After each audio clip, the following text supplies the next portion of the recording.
दोस्तों स्वागत है आपका हमारे चैनल NS24 क्लासेस में। आज हम मैथ का जो फर्स्ट लेक्चर है वो स्टार्ट करेंगे और ज़ीरो लेवल से स्टार्ट करेंगे। तो देखिए, सबसे पहले अगर अभी तक आपने हमारा चैनल सब्सक्राइब नहीं किया है तो हमारा चैनल सब्सक्राइब कर दें और हमारे वीडियो को लाइक भी करते हैं। ठीक है दोस्तों, तो अब हम सबसे पहले जो स्टार्ट करते हैं वो स्टार्ट करते हैं नंबर सिस्टम। देखिए, नंबर सिस्टम हेडिंग डाल लेते हैं, नंबर सिस्टम। ठीक है, नंबर सिस्टम संख्या पद्धति।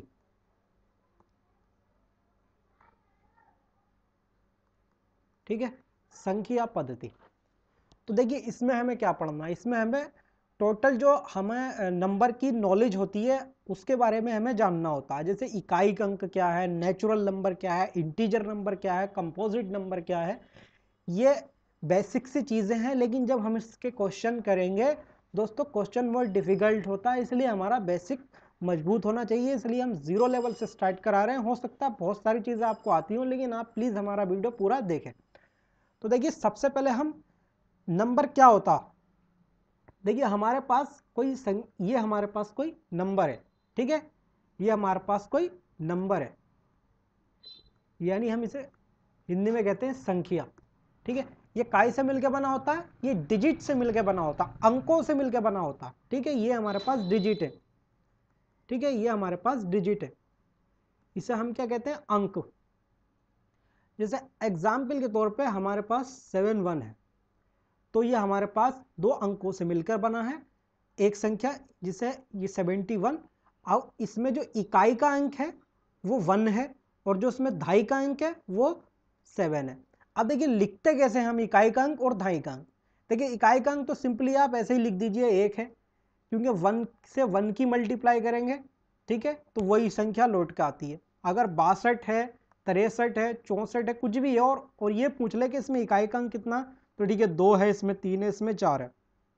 लेकिन अगर हमसे दहाई का अंक पूछ ले तो हमें सिंपल क्या कर देना होता है, बस 10 से मल्टीप्लाई कर देनी होती है, या इतनी जीरो से मल्टीप्लाई कर दो जितना उससे पहले संख्या हो। जैसे 7 का अगर वो पूछ ले आपसे तो 7 लिखना और इससे पहले एक संख्या है तो बस 10 से मल्टीप्लाई कर देना, यानी 70 जो होगी हमारे पास वो दहाई का अंक होगा। इसी तरीके से अगर हमारे पास ये दे दे और पूछे 7, ठीक है, तो अब हमें क्या करना है, देखिए 7 और 1 और 2, दो जीरो से हमें मल्टीप्लाई कर देना है, यानी 700।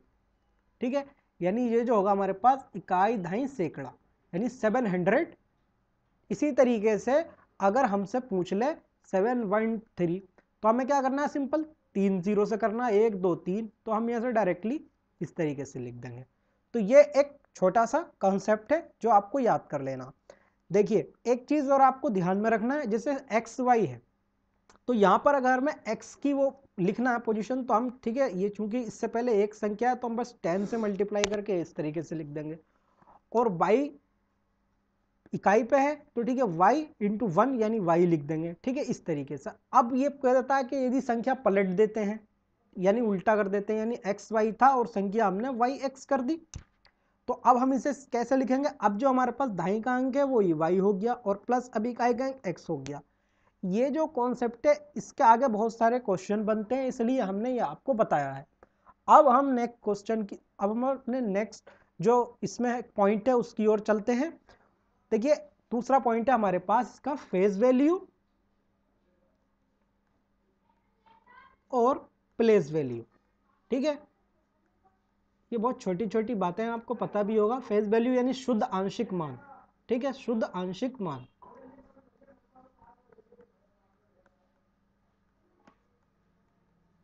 और प्लेस वैल्यू यानी स्थानीय मान। ठीक है, अब देखिए फेस वैल्यू और प्लेस वैल्यू होता क्या है। जैसे हमें कोई संख्या दे दे 6 7 8 और पूछ ले कि इसमें 7 का फेस वैल्यू क्या है, तो देखिए इसे हम इस तरीके से याद रखेंगे कि फेस वैल्यू जैसा है वैसे ही, जैसा हमारा चेहरा है वैसे ही दिखाई देगा। यानी अगर हमसे 7 का फेस वैल्यू पूछे तो 7 ही होगा, 8 का फेस वैल्यू पूछे तो 8 ही होगा, और 6 का फेस वैल्यू पूछे तो 6 ही होगा। ठीक है, शुद्ध आंशिक मान, यानी जो उसका हमें शुद्ध आंशिक मान देखना है, आंतरिक मान नहीं देखना। आंतरिक वैल्यू क्या है, हम उसकी बाहरी वैल्यू देखना, बाहरी वैल्यू जो है वो वैसी ही रहेगा। यानी 8 है तो 8, 7 है तो 7, 6 है 6। लेकिन प्लेस वैल्यू क्या है, देखिए प्लेस वैल्यू आप समझ लीजिए। अगर हमसे कहता है कि 8 की प्लेस वैल्यू क्या है, तो ठीक है मालूम है इकाई स्थान पर है 8 × 1, यानी इसकी जो प्लेस वैल्यू है वो 8 हो गई। 7 की प्लेस वैल्यू पूछ ले तो देखिए 7 और ये 10th स्थानीय ढाई के अंक पे है, तो बस 10 से मल्टीप्लाई कर देंगे तो उसकी जो प्लेस वैल्यू हो गई, स्थानीय मान हो गया वो 70 हो गया। इसी तरीके से अगर 6 का प्लेस वैल्यू पूछ ले तो ठीक है, दो इसके पहले दो संख्याएं हैं, ठीक है 2 डिजिट है 1 2, तो बस हम यहाँ से सिंपल 2 से गुणा कर 2 से, ठीक है 2 0 बढ़ा देंगे तो 600 इकाई दहाई सैकड़ा, इसकी प्लेस वैल्यू कितनी हो गई 600 हो गई। अब आपसे कुछ भी दे दे, सपोज ये दे दे, कितनी बड़ी संख्या दे दे आपको, ठीक है 1 2 3 4 5 6 7 8 और पूछ ले 1 की प्लेस वैल्यू क्या है, तो ठीक है बस 8 से हम यहाँ पर क्या कर देंगे 1 2 3 4 5 6 7 8 8 0 हमने यहाँ पर बढ़ा दिए हमने, ठीक है। तो ये इसकी क्या हो गई प्लेस वैल्यू हो गई 1 की।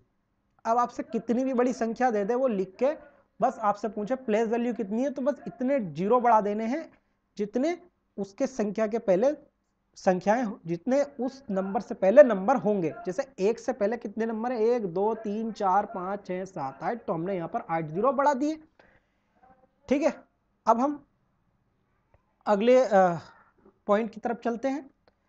देखिए एक होता है हमारे पास नेचुरल नंबर, ठीक है नेचुरल नंबर।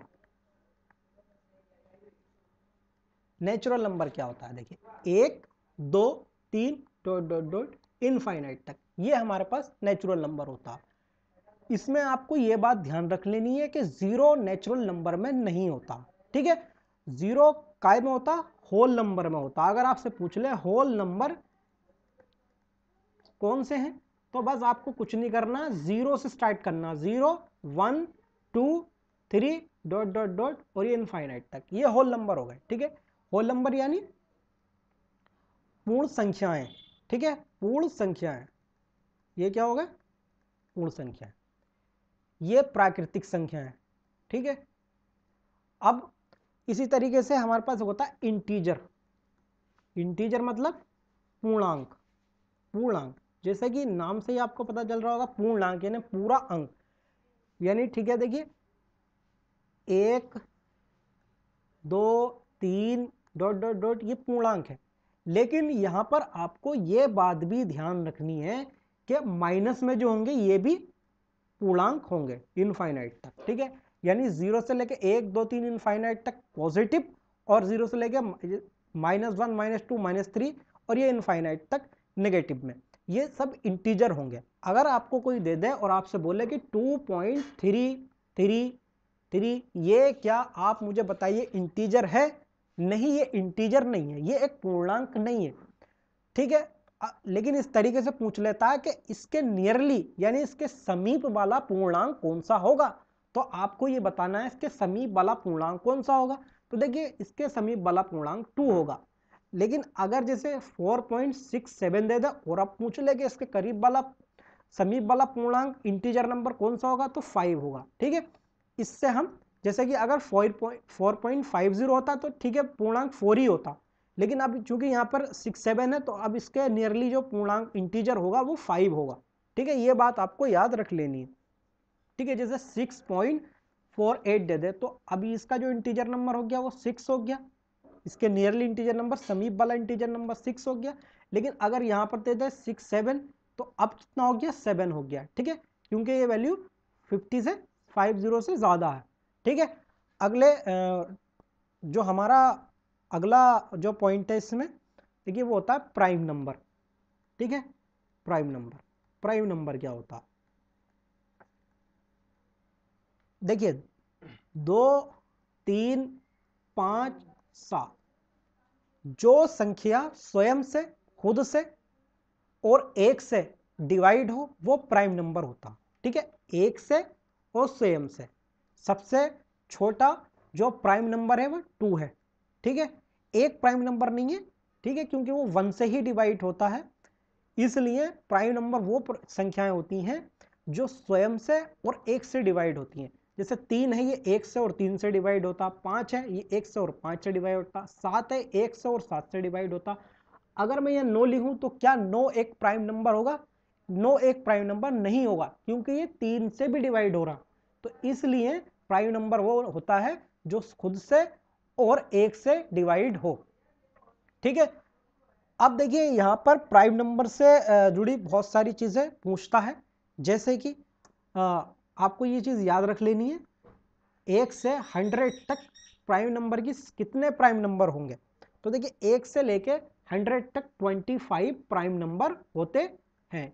ठीक है, अब आपसे पूछ ले 1 से लेके 25 तक कितने होंगे?